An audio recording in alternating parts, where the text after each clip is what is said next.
Dear students, आज हमारे जो वीडियो लेक्चर है उस वीडियो लेक्चर का जो टॉपिक जो हमारा चल रहा है पॉजिटिव बायोटिक इंट्रैक्शंस जो चल रही हैं, और उसमें जो बायोटिक इंट्रैक्शंस हैं उन बायोटिक इंट्रैक्शंस के अंदर हम दो टॉपिक अभी तक ले चुके हैं। एक स्पैंजिंग है, दूसरा हमने लिया है कॉमन सिलिज्म लिया है, और तीसरा जो आज हम एक्सप्लेन करेंगे टॉपिक वो रहेगा प्रोटो कोऑपरेशन। देखिए, प्रोटो कोऑपरेशन का मीनिंग क्या होता है और ये सब एग्जांपल्स के माध्यम से हम आपको एक्सप्लेन करेंगे। प्रोटो कोऑपरेशन को अगर सिंबॉलिक रूप से आप देखें कि इसके सिंबल क्या क्या होंगे, तो ये हमने दिखाया है इसके साथ में कि प्लस ओब्लिक प्लस, यानी इसका मतलब क्या है कि ए स्पीसीज और बी स्पीसीज दोनों स्पीसीज को बेनिफिट होगा। प्लस का मतलब हमने बताया था कि जब किसी स्पीसीज को nutrition, shelter, food, growth, reproduction या किसी भी रूप में अगर बेनिफिट होता है तो वो प्लस सिंबल से आएगा। तो यहाँ पर ए और बी जो दोनों स्पीसीज जो इंटरेक्शन कर रही हैं, एसोसिएशन में हैं और इंटरेक्शन कर रही हैं, उन दोनों स्पीसीज को बेनिफिट होता है, पहली बात। इसलिए इस जो इंटरेक्शन है, इस इंटरेक्शन को हम बोलेंगे प्रोटो कोऑपरेशन। लेकिन यहां एक बात समझने की है कि यहां पर जो दोनों स्पीसीज हैं, उन दोनों स्पीसीज यानी ए और बी या एब जो भी आप रखना चाहें, दोनों स्पीसीज जो एसोसिएशन में है, उन दोनों स्पीसीज का एक साथ इंटरेक्शन रहना जीवन के लिए आवश्यक नहीं है। यानी अगर वो ए और बी स्पीसीज एक दूसरे के एसोसिएशन में हैं और इंटरेक्शन करती हैं तो दोनों को फायदा होगा। लेकिन सपोज किसी कारणवश हैबिटेट जहां पर एक स्पीसीज ए है, दूसरी स्पीसीज बी है, वो एक आवास पर नहीं है, एक दूसरे के एसोसिएशन में नहीं है, तो ऐसा नहीं है कि ए स्पीसीज मर जाएगी बी की अनुपस्थिति में, या बी स्पीसीज है वो ए की अनुपस्थिति में मर जाएगी। कहने का मतलब क्या है कि जब दोनों स्पीसीज एक दूसरे के पास होती है, एसोसिएशन में होती है और इंटरेक्शन करती हैं तो दोनों को फायदा होता है। लेकिन अगर मान लीजिए किसी कारणवश दोनों स्पीसीज एक दूसरे के संपर्क में नहीं है, एसोसिएशन में नहीं है, तो ऐसा नहीं है कि दोनों ही स्पीसीज खत्म हो जाएंगी, दोनों ही मर जाएंगी। यानी दोनों की जिंदगी के लिए प्रोटो कोऑपरेशन होना अनिवार्य नहीं है, लेकिन अगर होता है तो वो दोनों के लिए फायदा होता है, दोनों के लिए बेनिफिट होता है।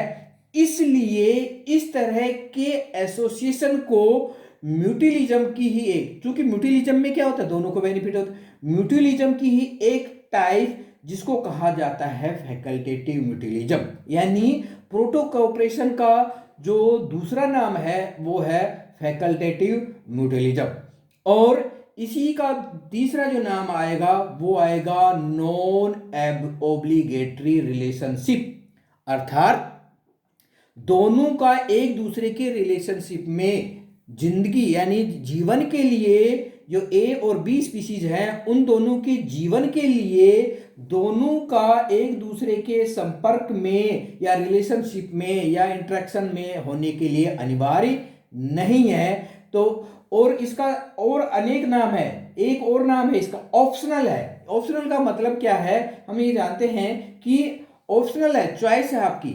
चाहे तो आप एक दूसरे से इंटरेक्शन कीजिए, चाहे तो आप एक दूसरे से इंटरेक्शन मत कीजिए। इंटरेक्शन करेंगे तो आपको फायदा होगा, नहीं इंटरेक्शन करेंगे तो आप अपना जीवन अलग अलग भी सरवाइव कर सकते हैं। ओकेजनली भी होता है। ओकेजनली क्या है, परिस्थितियों के अनुसार आप एक दूसरे से इंटरेक्शन कीजिए, आपको परिस्थितियों के अनुसार जरूरत नहीं है तो एक दूसरे से अलग हो जाए, तो ये ओकेजनली एसोसिएशन भी होता है। तो बहुत सारे नाम है प्रोटो कोऑपरेशन के। फैकल्टेटिव म्यूचुअलिज्म भी बोलते हैं, नॉन ऑब्लिगेटरी भी बोलते हैं इसको, ऑप्शनल भी बोलते हैं इसको, और ओकेजनली भी एसोसिएशन भी इसी को कहा जाता है। देखिए, डेफिनेशन के हिसाब से it is a positive interspecific interaction in which both the partners are mutually benefit। Mutually benefit का मतलब है दोनों का जो आदान प्रदान है वो बेनिफिट होता है, दोनों को लाभ होता है, mutually benefited, and increase in the chance of their survival. देखिए लाभ हो रहा है, दो स्पीशीज अगर एक दूसरे के संपर्क में नहीं है तो उनको जो लाभ हो रहा है वो लाभ नहीं होगा। जिंदगी तो उनकी अवश्य रहेगी, जिंदा वो अवश्य रहेंगे, ऐसा नहीं कि वो मर जाएंगे, जिंदा अवश्य रहेंगे। इसलिए म्यूचुअली बेनिफिट होता है और इंक्रीज देयर चांस, क्योंकि दोनों को जब किसी कारण से मान लीजिए पोषण की दृष्टि से या शेल्टर की दृष्टि या आवास की दृष्टि से लाभ होता है, तो उन दोनों स्पीशीज के इंडिविजुअल्स की जो इंटरेक्शन में भाग ले रहे हैं उनकी सर्वाइवल रेट बढ़ जाएगी। तो it is a positive inter specific inter relationship in which both the partners are mutually benefited and increase the chance of their survivorship. However, the interaction is not obligatory. हालांकि इन दोनों की जो interaction है वो obligatory नहीं होती है, ये पहले एक्सप्लेन कर चुके हैं। For their survival as both can live without their interaction, यानी दोनों ही एक दूसरे के बिना भी जिंदा रह सकते हैं। The relationship is also term as non symbiotic mutualism, इसका और एक नाम है जिसको कहा जाता है नॉन सिम्बायोटिक म्यूचुअलिज्म और डिफ्यूज म्यूचुअलिज्म और प्रोटोकोऑपरेशन इसी को कहा जाता है। अब प्रोटोकोऑपरेशन को समझने के लिए हम कुछ एग्जाम्पल लेंगे, कुछ प्लांट्स के एग्जाम्पल लेंगे, कुछ एनिमल्स के एग्जाम्पल लेंगे और उनकी फोटो के माध्यम से हम आपको एक्सप्लेन करेंगे कि किस तरह से प्रोटोकोऑपरेशन में दो एनिमल, दो प्लांट्स या प्लांट्स एनिमल एक दूसरे की मदद करते हैं, दोनों एक दूसरे से रिएक्शन करते हैं, रिलेशन करते हैं, एसोसिएशन करते हैं, तो दोनों को किस तरह से बेनिफिट होता है। Example, protocooperation occurs between the soil bacteria और fungi and higher plants growing in the soil. देखिए पहला जो एग्जाम्पल है प्रोटोकोऑपरेशन का वो है मिट्टी के अंदर पाए जाने वाले बैक्टीरिया, कवक तथा उसी मिट्टी और इसी सोइल में उगने वाले पौधों के मध्य होता है। ये हमने कल भी आपको बताया, कॉमनसिलिज्म में भी बताया था कि यहां पर एक को बेनिफिट हो सकता है, एक को बेनिफिट नहीं भी हो सकता है।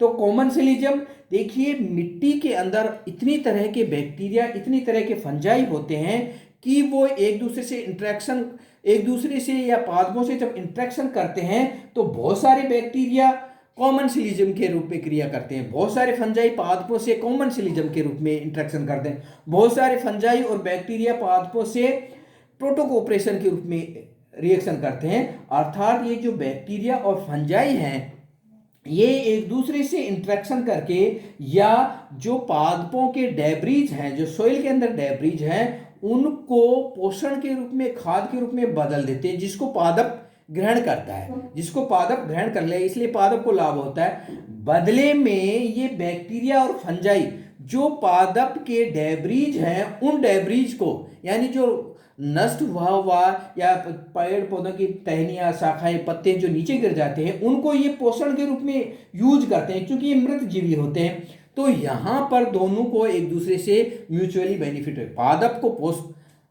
जो सूखी पत्तियां हैं वो पौष्टिक या नाइट्रोजन मिनरल्स के रूप में बदल के देते हैं, बदले में उन्हीं डेब्रीज से, ये पादप की डेब्रीज से ये अपना पोषण प्राप्त कर लेते हैं। तो दोनों को बेनिफिट हो रहा है, लेकिन दोनों को प्रोटोकोऑपरेशन है। ऐसा नहीं है कि मान लीजिए किसी स्पेसिफिक टाइप का बैक्टीरिया या कुछ बैक्टीरिया या कुछ फंजाई नहीं होंगे तो पादप मर ही जाएगा, या अगर पादप नहीं होगा तो सोइल बैक्टीरिया या सोइल फंजाई मर ही जाएगी। वो अलग, अगर प्लांट नहीं है तो सोइल फंजाई और बैक्टीरिया जिंदा रहेंगे, और अगर सोइल बैक्टीरिया और फंजाई नहीं है तो पादप भी कुछ समय तक जिंदा रह सकता है। लेकिन अगर दोनों साथ साथ रहेंगे तो दोनों की सर्वाइवल रेट, दोनों की ग्रोथ रेट और दोनों की अन्य जो वाइटल एक्टिविटीज है वो ज्यादा प्रभावी रूप से होंगी।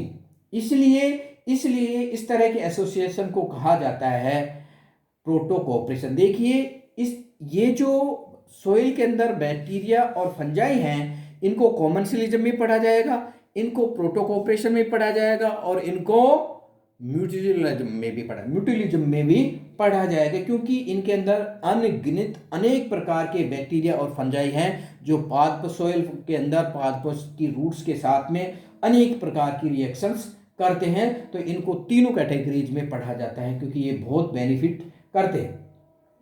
Neither species is depend on association, but all microflora, higher plants, and soil fauna participate in determining the soil composition and the fertility। यानी एक दूसरे पर डिपेंड नहीं है, लेकिन ये दोनों की जो इंटरेक्शन है इससे क्या है कि सॉइल की कंपोजिशन प्रभावी होती है, निश्चित होती है, बदलती है। Soil bacteria and fungi interact with each other forming nutrients required by the plant. यानी ये सोइल बैक्टीरिया फंजाई उसको न्यूट्रिएंट्स में बदल कर प्लांट्स को देते हैं। They obtain nutrient from root nodules and decaying organic matter. Plants benefit by getting necessary minerals and nutrients. तो ये ऐसे बैक्टीरिया और फंजाई हैं और जो कि सोइल के अंदर पादपों से प्रोटोकोऑपरेशन के रूप में भी रिएक्शन करते हैं। अनदर एक्सीलेंट एग्जाम्पल, जिसके फोटोग्राफ हम आपको दिखाएंगे, जो another excellent example is ant and aphid. जो चींटियां और एफिड, जो पादपों की पत्तियों शाखाओं के ऊपर जो चींटियां, फ्लावर के ऊपर जो चींटियां और एफिड पाए जाते हैं, वो देखिए किस तरह से इंटरेक्शन करते हैं। Aphid are defenseless creature and are easy catching prey for the most of the predators. Aphid feed on plant sap and have to process in significant amount it to give their required nutrients. They excrete a lot of and have to process a significant amount it to get their required nutrients. They excrete a lot of fluid and some of the sugar still remain in the secreted fluid which is called honeydew। देखिए ये जो aphid और इसका जो exam, इसको समझने के लिए हमें इसकी फोटो देखते हैं। देखिए इसकी फोटो के अंदर ये है इसकी फोटो। ये प्लांट की शाखा है और इस शाखा के ऊपर ये फ्लावर्स लगे हुए हैं, ये एफिड है। और इस शाखा के ऊपर ये एफिड, ये एफिड है और ये है चींटी। यहां होता क्या है कि ये एफिड पादप के जो फ्लोएम है उस फ्लोएम से रस, यानी रस का फ्लोएम के अंदर जो बना बनाया भोजन है उसका चूषण करते हैं। और उस चूषण में से जो पादप के फ्लोएम से चूषण करते हैं, उस चूषण में से कुछ भाग को ये अपने लिए रखते हैं, बाकी भाग को ये एक्सक्रीट कर देते हैं, उस शाखा, उस पत्ती, उस फ्लावर के ऊपर एक्सक्रीट कर देते हैं। और उस एक्सक्रीट किए हुए हनी को ये चींटियां अपने उपयोग में लेती हैं।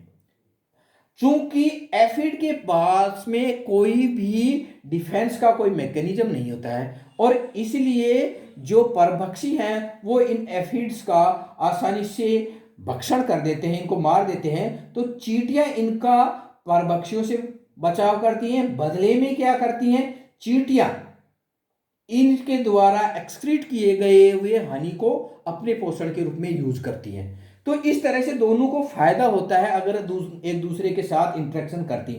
लेकिन अगर एक दूसरे के साथ नहीं रहेंगी तो ऐसा नहीं कि दुनिया से चींटियां मर जाएंगी और दुनिया से एफिड खत्म हो जाएंगे, ऐसा नहीं होता है। क्योंकि एफिड भी जिंदा रह सकता है इसके बिगर और चींटियां भी जिंदी रह सकती हैं। तो ये एनिमल टू एनिमल इंटरेक्शन हो गया। इसके बाद नेक्स्ट जो एग्जाम्पल है वो है the ants drink the honey dew and return protect aphid from the predation. The common pollinators and seed dispersals like birds, insects and mammals. जो मुख्य रूप से जो पादपों के पोलन ग्रेन्स का एनिमल्स द्वारा और सीड्स और फ्रूट्स का डिस्पर्सल एनिमल्स के द्वारा होता है, वहां पर ये प्रोटोकोऑपरेशन देखा गया है। अगर दोनों एक दूसरे से इंटरेक्शन करते हैं, प्लांट और एनिमल इंटरेक्शन करेंगे तो दोनों को बेनिफिट होगा। अगर दोनों एक दूसरे से इंटरेक्शन नहीं करेंगे तो प्लांट की प्रोडक्टिविटी प्रभावित हो जाएगी और जो एनिमल है उसको पोषण में कमी आ जाएगी और उसकी जो स्पीसीज है उसकी सर्वाइवलशिप कम हो जाए। देखिए ये है, ये फोटो के अंदर ये बर्ड है और ये बर्ड इसके अंदर ये फ्लावर है, फ्लावर से रस चूस रही है, तो इसको पोषण के रूप में ये काम रस मिल रहा है। बदले में क्या है, ये अपने चोंच के साथ में पोलन ग्रेन्स को पॉलिनेशन करती है। इसी तरह से ये देखिए एक ये फोटोग्राफ है, इस फोटोग्राफ को हम देखेंगे, ये तितली है और तितली देखिए ये पॉलिनेशन कर रही है। यहाँ पर देखिए ये एक बर्ड, दूसरी बर्ड है जो कि सीड डिस्पर्सल कर रही है, इसके चोंच के अंदर बीज है। तो ये एक दूसरे की म्यूचुअल के अंदर यानी पादप को बेनिफिट हो रहा है पॉलिनेशन और डिस्पर्सल के द्वारा, और जो एनिमल है उस एनिमल को फीडिंग मिल रही है पोलन ग्रेन्स हनी के रूप में, बीज के रूप में फीडिंग मिल रही है, तो दोनों को बेनिफिट हो रहा है। हालांकि ये जरूरी नहीं है कि दोनों को, अगर दोनों नहीं रहेंगे तो ऐसा नहीं है कि दोनों को खत्म हो जाएंगे स्पीसीज। तो इस तरह की जो इंटरेक्शन है वो प्रोटोकोऑपरेशन के अंदर आती है। इसके कुछ एग्जाम्पल और हैं जो एनिमल्स में देखे गए हैं। Another good example is the सीलन ट्रेड सी एनिमोन, जिसका नाम है, जूलॉजिकल नाम है Adamsia palliata, attach to the shell of hermit crab. Hermit crab के सेल के ऊपर जो सी एनिमोन लगा हुआ होता है वो उसमें के अंदर, दोनों के अंदर प्रोटोकोऑपरेशन देखा गया है। देखिए क्या होता है, sea anemone is carried by the crab to the fresh feeding sites. Sea anemone चूंकि ये मोटाइल होता है और ये जो वो क्रैब चूंकि मोटाइल होता है और सी एनिमोन होता है वो नॉन मोटाइल होता है, तो क्रैब इस सी एनिमोन को एक स्थान से दूसरे स्थान पर या न्यू फीडिंग साइट्स पर ले जाता है, और बदले में जो क्रैब है उस क्रैब को परभक्षियों से सुरक्षा प्रदान करता है सी एनिमोन। और इन दोनों का देखिए इंटरेक्शन होता है, और एक ये फोटो के माध्यम से हम समझ सकते हैं। ये देखिए ये सी एनिमोन है, इस सी एनिमोन के अंदर ये क्रैब है और ये सी एनिमोन है। ये सी एनिमोन इसका प्रोटेक्शन करता है और ये क्रैब इसको एक स्थान से दूसरे स्थान पर पहुंचा देता है। इसके अलावा ये देखिए राइनोसोरस, और राइनोसोरस के ऊपर जो टिक बर्ड्स है, ये टिक बर्ड्स है, इससे क्या होता है, टिक बर्ड्स को जो परभक्षी हैं इसके राइनोसोरस की स्किन के ऊपर, वो इनको पोषण के रूप में प्राप्त होती हैं, और बदले में जो इसको जो राइनोसोरस है उसको परभक्षियों से मुक्ति मिलती है। तो ये एक दूसरे की मदद करते हैं, प्रोटोकोऑपरेशन करते हैं। इसी तरह से ये क्रोकोडाइल है और इस क्रोकोडाइल के अंदर के मुंह के अंदर ये बर्ड बैठी हुई है, तो क्रोकोडाइल और बर्ड का है, ये भी एक प्रोटोकोऑपरेशन का एग्जाम्पल है। यहां पर देखिए बर्ड कार्निवोरस बर्ड है और इस कार्निवोरस बर्ड को इसके दांतों के बीच में जो भी मांस बचा हुआ होता है उस मांस को ये जो बर्ड है उस बर्ड को खाने के रूप में मिल जाता है, और बदले में क्रोकोडाइल्स को अपनी जो टीथ है वो साफ करने का, मुंह साफ करने का इससे सहायता मिलती है बर्ड के द्वारा। तो इस तरह से एनिमल्स के अंदर क्रोकोडाइल्स बर्ड का है, टिक बर्ड और राइनोसोरस का है, ये कुछ एनिमल के अंदर प्रोटोकोऑपरेशन देखा गया है। लेकिन ये जरूरी नहीं है कि ये बर्ड्स और ये नहीं होंगी तो राइनोसोरस इनके बिगड़ नहीं सकते, ये बर्ड नहीं हो, राइनोसोरस नहीं मिलेगा तो बर्ड को पोषण ही नहीं मिलेगा। तो ये प्रोटोकोऑपरेशन है। अगर एसोसिएशन होगा तो दोनों को लाभ होगा, अगर एसोसिएशन नहीं होगा तो दोनों को प्रभावी रूप से ग्रो करने में मदद नहीं मिलेगी। क्योंकि दोनों अगर एसोसिएशन में रहेंगे तो उनको दोनों को प्रभावी रूप से एसोसिएशन करने में मदद मिलेगी। तो ये कुछ फोटोग्राफ्स हैं, इन फोटोग्राफ्स के माध्यम से हम समझ सकते हैं कि पादपों के अंदर, एनिमल्स के अंदर, पादप एनिमल्स के अंदर, पादप और माइक्रो ऑर्गेनिजम्स के अंदर इस तरह की इंटरेक्शन होती है जिसके द्वारा उन दोनों को बेनिफिट होता है। लेकिन अगर वो इंटरेक्शन नहीं होती हैं तब भी वो आसानी से सरवाइव करते हैं, लेकिन अगर इंटरेक्शन होगी तो वो प्रभावी रूप से सरवाइव करेंगे, उनकी ग्रोथ प्रभावी रूप से होगी। ये जो प्रोटोकोऑपरेशन है ये पूरा हो गया, और इसकी जो PDF नोट्स हैं हम आपको अपलोड कर देंगे। Thank you.